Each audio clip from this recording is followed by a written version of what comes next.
Tu je zakázané zomrieť. Nejde o sci-fi film ani o konšpiráciu z internetu. Toto miesto skutočne existuje a nachádza sa ďaleko na severe. Volá sa Svalbard. Svalbard je súostrove patriace Nórsku, ležiace v severnom ľadovom oceáne, približne na polceste medzi pevninským Nórskom a severným pólom.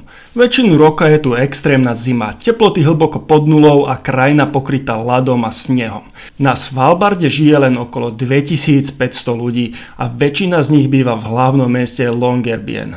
Nájdeš tu zaujímavú komunitu vedcov, výskumníkov, študentov a ľudí pracujúcich v turizme.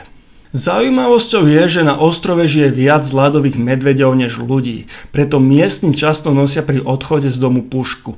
Nie kvôli kriminalite, ale kvôli ochrane pred medveďmi. Ale teraz poďme k tej najdivnejšej veci. Na Svalbarde je zakázané zomrieť. Samozrejme, neznamená to, že ľudia sú tu nesmrteľní. Dôvod je oveľa zvláštnejší a súvisí s permafrostom. Pôda na ostrove je permanentne zamrznutá. Keď sa tu kedysi pochovávali ľudia, telá sa v zemi vôbec nerozkladali. Doslova zostali zamrznuté celé 10 ročia.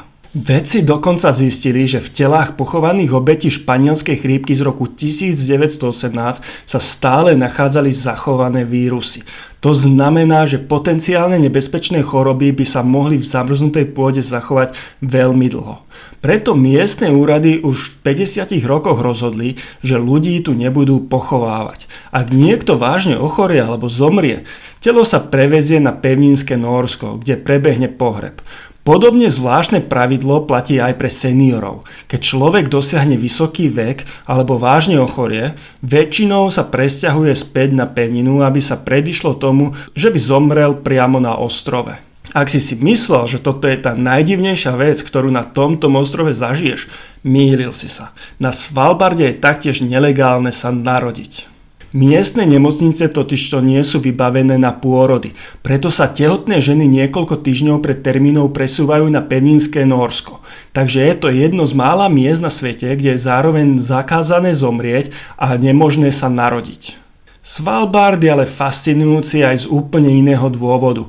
Nachádza sa tu jedno z najdôležitejších miest na planéte. Global Seed Vault, teda Svetová banka semien. Tento gigantický trezor je vybudovaný hlboko v Arktickej hore a slúži ako záloha pre rastliny z celého sveta.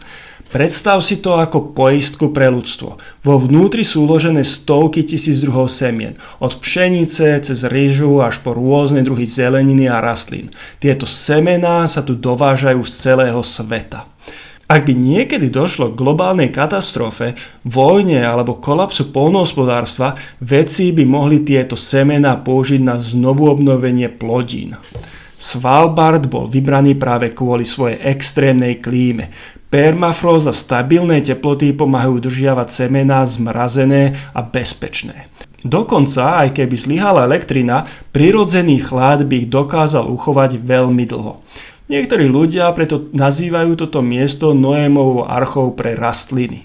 A ak ťa zaujíma, ako sa tu vlastne dá žiť, život miestnych je tu úplne iný než kdekoľvek inde na svete. Mesto Longyearbyen má napríklad jediný supermarket, jednu školu, jednu nemocnicu a pár barov.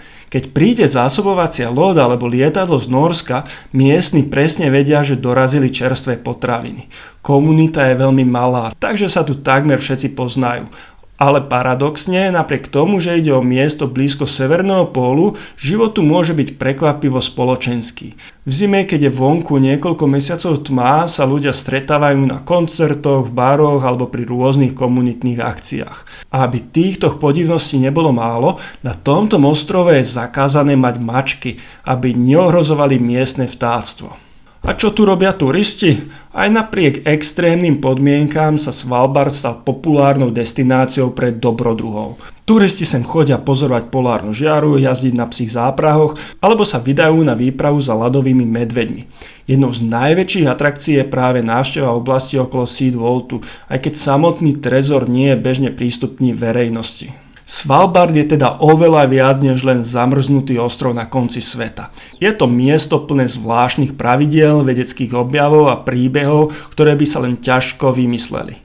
A možno práve preto patrí medzi najzaujímavejšie miesta, aké na Zemi existujú. Ak sa ti toto video páčilo, budem rád, ak ma podporíš lajkom a komentárom. A určite nezabudni ani na odber. Až 87 sledujúcich stále nie je prihlásená na odber. Takto rýchlo sme, nech ti neuniknú ďalšie zaujímavé videá zo sveta.